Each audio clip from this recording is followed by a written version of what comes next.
সবাই, আশা করি সবাই ভালো আছো। আমি মনিকা বর্ধমান জেলা থেকে তোমাদের সামনে নিয়ে চলে এলাম নিত্যদিনের আবার একটা নতুন ব্লগ। আশা করছি আজকের ব্লগটিও তোমাদের ভালো লাগবে। যদি ব্লগটি ভালো লেগে থাকে চ্যানেলটি সাবস্ক্রাইব করে একটি লাইক দিয়ে আমার পাশে থেকো। বড়দেরকে আমার প্রণাম আর ছোটদেরকে অনেক অনেক ভালোবাসা জানিয়ে আজকের ব্লগটি শুরু করছি। আজকের দিনটা ছিল বৃষ্টি ভেজা সকাল। বৃষ্টি ভেজা সকাল দেখতে ভালো লাগে, কিন্তু গ্রাম সাইডের দিকে একটু কাজবাজ করতে অসুবিধা হয়। ওর রাত থেকে বৃষ্টি নামিয়েছে, বৃষ্টি বন্ধ হওয়ার কোনো নামই নেই। সকাল হয়ে গেছে, দেখো এখনো বৃষ্টি বন্ধ হয়নি। আজকে টিপটাপ বৃষ্টি হচ্ছে না, প্রচন্ড পরিমাণে বৃষ্টি হচ্ছে। আজকে আমার সকালে ঘুম অনেকক্ষণ ভেঙেছিল, কিন্তু এত বৃষ্টি হচ্ছে উঠে পড়েই কি করব বলো, যাই করতে যাব ভিজে যাব।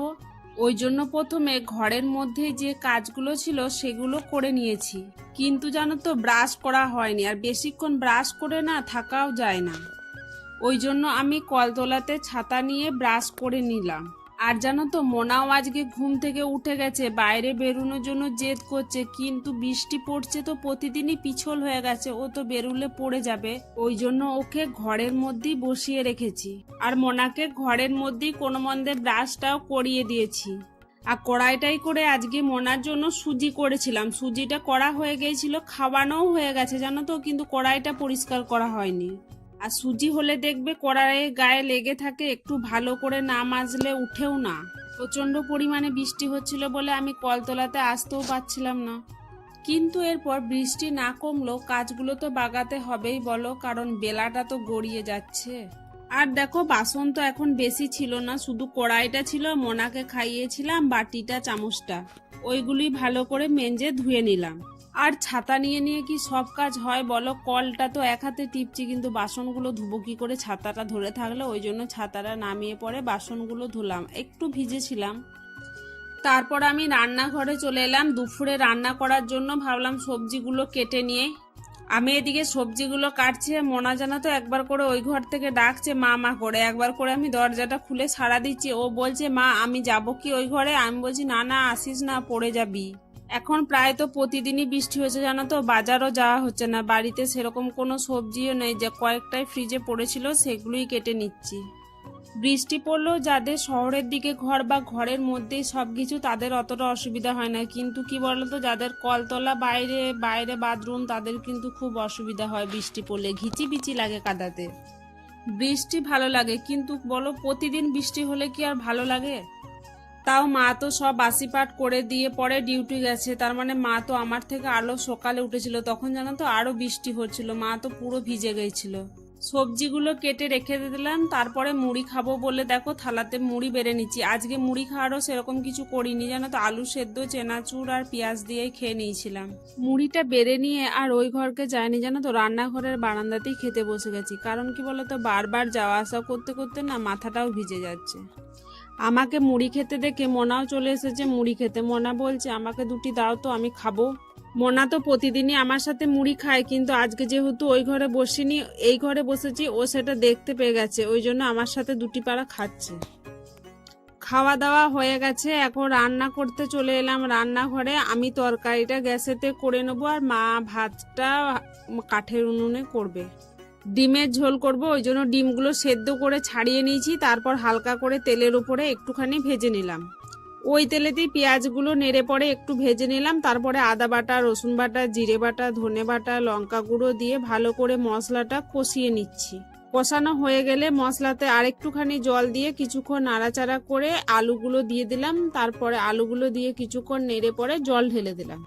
কড়াইতে একটা থালা ঢাকা দিয়ে দিয়েছিলাম যাতে আলুগুলো ভালো করে সেদ্ধ হয়ে যায়। আলুগুলো ভালো করে সেদ্ধ হয়ে যাওয়ার পরে ডিমগুলো ওর মধ্যে দিয়ে কিছুক্ষণ ফুটিয়ে নিয়ে তারপরে একটা বাটিতে নামিয়ে দিয়েছিলাম।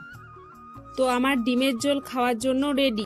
এদিকে মোনার জন্য একটা বাটিতে কিছুটা পরিমাণে চাল আর কিছুটা পরিমাণে ডাল নিয়ে জল দিয়ে ভালো করে 3-4 বার ধুয়ে নিচ্ছি। তারপরে প্রেসার কুকারে করে সেদ্ধ করতে দিচ্ছি। প্রেসার কুকারে সেদ্ধ করতে দিলে কি হয় বলো তো, ভালো করে সেদ্ধ হয়, আর মোনাও প্রেসার কুকারে সেদ্ধ করলে না খেতে পছন্দ করে। আর প্রেসার কুকারে করলে অনেকটা তাড়াতাড়িও হয়ে যায়। রান্না বান্না কমপ্লিট করে মোনাকে খাইয়ে দিয়েছি, তারপরে ওকে স্নান করিয়ে দিয়েছি। এরপর আমি থালা কটা রয়েছে এগুলো ধুয়ে নেবো, তারপরে চান করব। বৃষ্টি কিন্তু এখনো বন্ধ হয়নি, কিন্তু সকালে যে পরিমাণে বৃষ্টি পড়ছিল তার তুলনায় একটু কমেছে, কিন্তু এখনো বৃষ্টি পড়ছে। যা বৃষ্টি পড়ছে তাতে মাথা ভিজে যাওয়ার জন্য যথেষ্ট। মাথাটা কেন ভিজে যায়, ওই জন্য মাথাটাকে না ভিজানোর জন্য আমি মাথাতে গামছাটা বেঁধে নিয়েছি। বাসনগুলো ধুয়ে রান্নাঘরের বারান্দায় নামিয়ে রাখলাম। তারপরে ওই যে মোনার বালতিতে একটা জামা প্যান্ট দুটো মাখানো ছিল, সে দুটোই কেচে নিচ্ছি। রোদ তো আর দেয়নি, জল পড়ছে যে কেচে বাইরে মিলবো, বাইরে আর মিলবো না, একেবারে ভিতরেতেই মিলে দেবো। জানো তো এইটুকু কাজ করতেই না আমি পুরো ভিজে গিয়েছিলাম। তারপর আমি বালতি করে জল টিপে বাথরুমেতে নিয়ে নেবো, দিয়ে ওখানে চান করব। আর বৃষ্টি ভালো লাগছে না জানো তো, মনে হচ্ছে খালি কবে রোদ দিবে, জামা কাপড়গুলো ভালো করে রোদেতে কবে শুকাবো। আমি সেই জবের থেকে এসেছি বাপের বাড়ি, সেই দিন থেকে জানো তো একটু একটু করে বৃষ্টি হতেই রয়েছে। এই কিছুদিন হলো আবার কন্টিনিউ হয়েই যাচ্ছে, থামছেই না আর বৃষ্টি। এখন দেখো সন্ধে হয়ে গেছে, মনাকে একটুখানি পড়তে বসিয়েছি। আজকে বিকালেও কিন্তু মনা বাইরে ঘুরতে গিয়েছিল, সেটা আজকে আর ভিডিও করা হয়নি, কালকের ভিডিওতে তো দেখাইছে, ওই জন্য আর আজকে করিনি। আর মামার বাড়িতে তো সবারই একটু আদর বেশি, মনারও জানো তো খুব আবদার বেড়ে গেছে, কিছুতে আর পড়তে চাইছে না। ভুলি বালি যেটুকু পারি এখন লেখাচ্ছি। কারণ কি বলতো, বাচ্চা তো শেখাতে না অনেকটা সময় লেগেছে জানো তো, এবিসিডি লেখা। এরপর যদি না লেখে না প্রতিদিন একটু একটু, তাহলে ভুলে যাবে একেবারে। ওই জন্য একবার করে যে করে হোক বসায় লেখানোর জন্য। আর ভুলে গেলে আবার আমাকে নতুন করে শেখাতে হবে, সে তো আর এক খাটালি হয়ে যাবে আমার। একটুখানি মনা পড়েছিল, তারপরে উঠে গিয়েছিল। এদিকে আমি দুধটা গরম করে নিচ্ছি, মনাকে 1 গ্লাস দুধ খাওয়াবো এখন। মনাকে বেশ কয়েকদিনই দুধ দিইনি জানো তো, ডাক্তারে দুধ দিতে বারণ করেছিল কিছুদিন, ওই জন্য দিইনি, তবে আজকে একটু দেবো ভাবছি। মা দেখো রাতের জন্য এদিকে পরোটা তৈরি করছে। আর আজকে উঠানে জানো তো গোবরের ডেলিগুলো মেলা ছিল, ওগুলো এত বৃষ্টি হয়েছে সব ভাসিয়ে নিয়ে জানো তো ড্রেন দিয়ে চলে গেছে। মা কিন্তু পরোটাগুলো গ্যাসে করেনি, কাঠের উনুনেই করছে। মা জানো তো গ্যাসে রান্না করতে ততটা পছন্দ করে না যতটা কাঠে রান্না করতে পছন্দ করে। আজকে রাতে আমাদের ডিনারে থাকবে পরোটা, আলু ভাজা আর সিমাইয়ের পায়েস। তো বন্ধুরা, আজকের ব্লগটি এখানেই শেষ করছি। আমার ব্লগটি এখনো পর্যন্ত যারা দেখছো তাদেরকে অসংখ্য ধন্যবাদ। আমার এই ব্লগটির মধ্যে যদি কিছু ভুল ত্রুটি হয়ে থাকে তাহলে ক্ষমা করে দিও। আজকের মতো আসি, কালকে দেখা হবে আপনাদের সঙ্গে আমার নিত্য জীবনের নতুন একটি ব্লগে। ততক্ষণ সবাই ভালো থাকবেন, সুস্থ থাকবেন। Tata, good night.